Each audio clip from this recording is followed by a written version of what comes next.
Ladies and gentlemen, please join me to welcome our guest, the Ridgely Goldsboough. Hi, Ridgely, welcome. Thank you so much, Jen. Such a pleasure and honor to be on the call with you in Korea, myself in Texas, and people listening all over the place. I know. Isn't that amazing? It is amazing. It makes it so possible for us to disseminate messages that truly help people around the world, and also for us to continuously be students, as I know you and I both will always be for the rest of our lives. Yep, I sure agree with that. And the song, it's in a way it portrays that our leader, the Nick Halik. Yeah. He will be daring, and he will be, just he wants to be happy, and he wants to make other people help other people happy too. So, you want me to leak a little bit of top secret information? Oh, yeah. About his next adventure? Yeah, sure. So here's what it's almost done. It looks like it's going to be done. He is working with the Ripley's Believe It or Not organization that owns the Guinness Book of World Records, as well as many aquariums, to live inside an aquarium and break the world record for the longest person to ever live in an underwater habitat. Oh, my God. I know. Are you sure this is okay to say? This goes throughout the world. It's okay. Shh. We're just leaking it out a little bit early. It's going to be so fun. We're going to have webcams and all that kind of stuff, and we can track the adventures of Nick living underwater. Oh, my God. I'm going to go to the side of the aquarium and wave at him, Let me say that I'm glad it's him, not me. I feel exactly the same way as you. Wow. Better him than me. Yeah. We have about, 1.5 minutes before the break, but we would like to know a little bit about yourself, Ridgely himself, before we talk about Nick and the Thrillionaires. How was your childhood, and what was your childhood dream?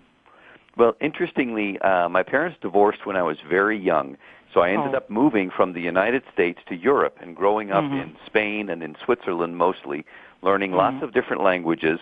And because of, challenges when you're thrown into a country, you don't understand the language, and you don't have a lot of friends, and then you're thrown to a different school and a new culture and all those things, what I ended up doing was writing. I used to write all the time, ever since I was a small boy. Wow. And it was my escape. It was my anti-stress. It was my release. It was where I found myself. And consequently, my entire life, I've been writing, to the point where it finally took a shape in the form of books. I'm working on book number 9 right now, should be finished at the end of this month. Wow. And been a great journey for me to find some way to leave a legacy. Hopefully it will impact many people. I know you mentioned earlier the Great Ones and the Great Ones Online. Anybody can go and check those out at thegreatonesonline.com. Lots of free stuff over there. And it's been a great joy for me to think in terms of, okay, maybe if I continue doing these books, I can actually leave a legacy that will help people. So your dream was becoming the writer? Absolutely. Oh. It was to become a writer, and it took a long, roundabout way to finally getting serious about it and being an entrepreneur all along the way and an adventure guy. And so when Nick and I hooked up, it was, okay, man. Yeah. We're a lot alike. You're a little more strange than me, but it's all good. You guys are a great match, I think. Thank you. I would love to meet you and Nick both in person one of these days, Absolutely. We want to do that, too. Maybe we can go see him in the aquarium. Oh, wow. Yeah. Where's that at again? Well, there are a number of them. Ripley's Believe It or Not owns a bunch of them. So what's happening is they're currently trying to figure out the logistics of which is going to be the best one to break the world record and get to be, to have some public, everybody enjoy it, that kind of thing. Wow. Yeah, I guess we can talk about it more when we come back, and I think it's time for, first break. Welcome back. You're listening to Gene Robertson at American Dreams. The Sky is the Limit. Our guest is amazing author and speaker, Ridgely Goldsboough. And here he is. So welcome back, Ridgely. Thank you so much, Jen. Happy to be here. Oh, yeah, I'm happy you're here, too. And, Nick's life is very interesting, but I think your life is just as interesting as well. Oh, thank you. Yeah, so you are an author and speaker, and you wrote 9. You are coming up with the 9th books. That's right. 8 so far. 9 is coming out. It'll be out in just a couple months. And spend a lot of time also traveling throughout Latin America, speaking in Spanish, helping our Hispanic brothers and sisters to also tap into prosperity consciousness and shift their minds around to what is possible. As you like to say, the sky is the limit. So we try to expand to our Latin brothers and sisters to make that possible for them as well. And don't forget Korean brothers and sisters, too, you know. I got to get over there. I just don't speak very good Korean.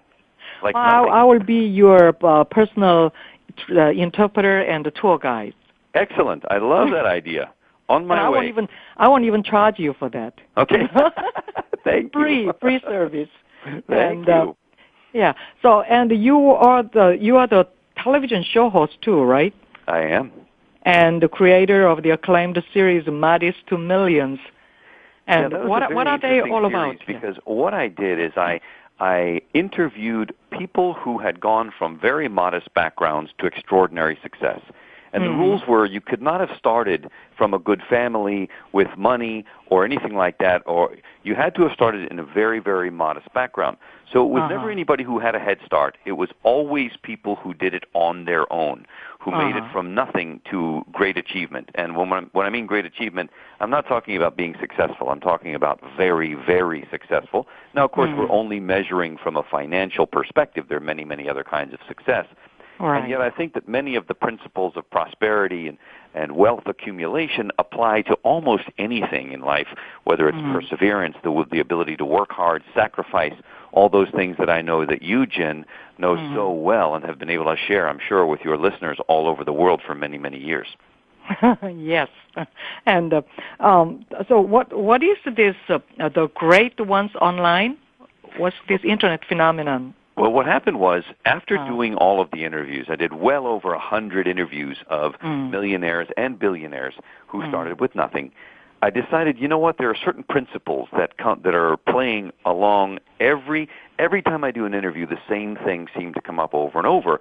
And after a while, you develop a sort of a book of an idea of what it takes to be successful. If we chose to do those things, to follow those principles, we could have the same level of success. And I decided I should write a book about it. And I should write the book in the form of a story so that it would be easier to read, and then include a code that had the principles listed so that they could also be easier to understand. So I wrote a fictional story about a young boy who had a very, very difficult childhood, who went and sought out a mentor, the mentor being an old fisherman who every Sunday afternoon would be down on the rocks fishing.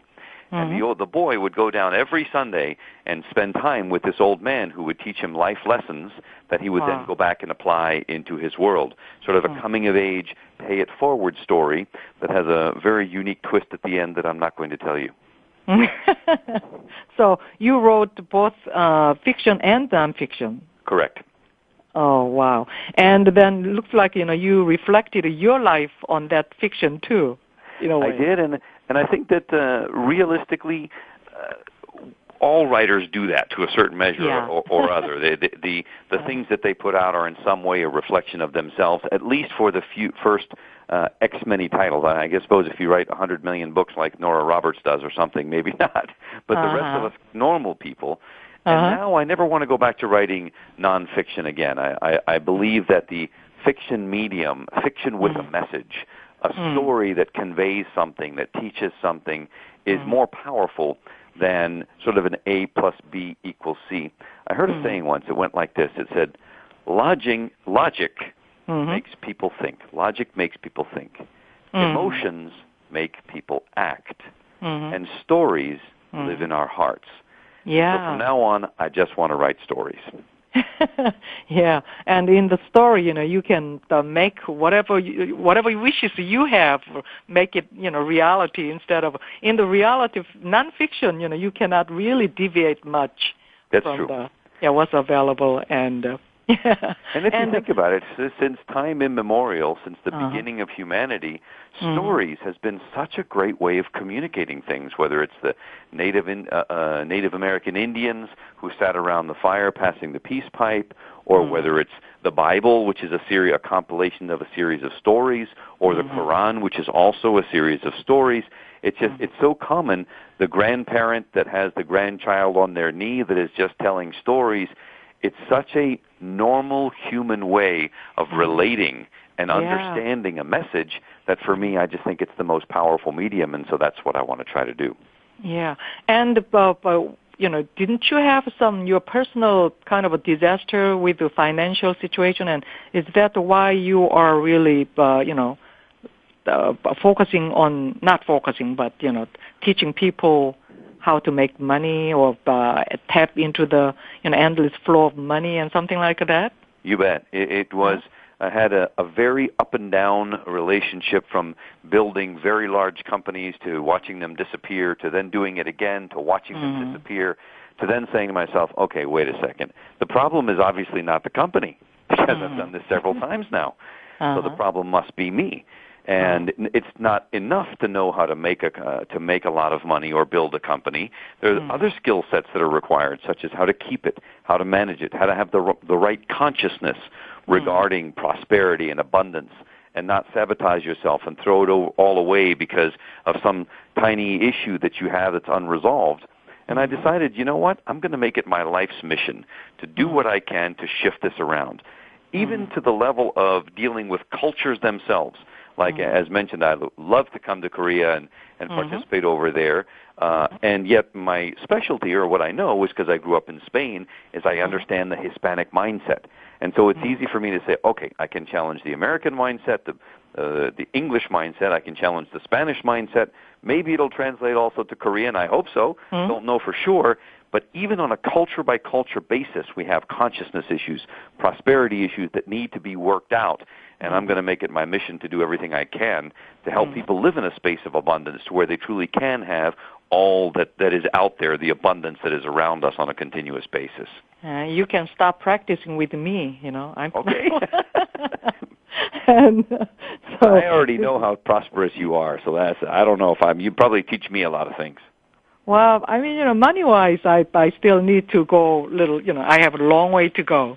And I am going anyway. So good. And Nick is really lucky to find you and match up with you, and so I'm so happy about that. And now we have about 3 minutes before the break. But what exactly is the Thrillionaires community, and how did you get started? Well, the Thrillionaires community is a social network for people who really want to live big lives, who want to live extraordinary lives. And I love that word extraordinary, because the reality of it is that anybody can live an ordinary life. The only thing it takes to live an extraordinary life, the only requirement to live an extraordinary life, is to do extra. You just have to do more than everybody else does. The only difference between ordinary and extraordinary is extra. So in the Thrillionaires community, we take anybody. I don't care where you're starting, what your background is, what your age is, or whatever, and help them to go after the extra, to go after the big dreams, the adventures, the things that when they were smaller they dreamed of, flying in a jet around the world, or they dreamed of being in a movie, or riding a motorcycle, or a camel across a desert, or diving in a submarine. I don't care what it is. We want people to go back into themselves and say, what did I dream that I always wanted to do? I wanted to go to the top of that mountain, or the bottom of the sea, or whatever it may be.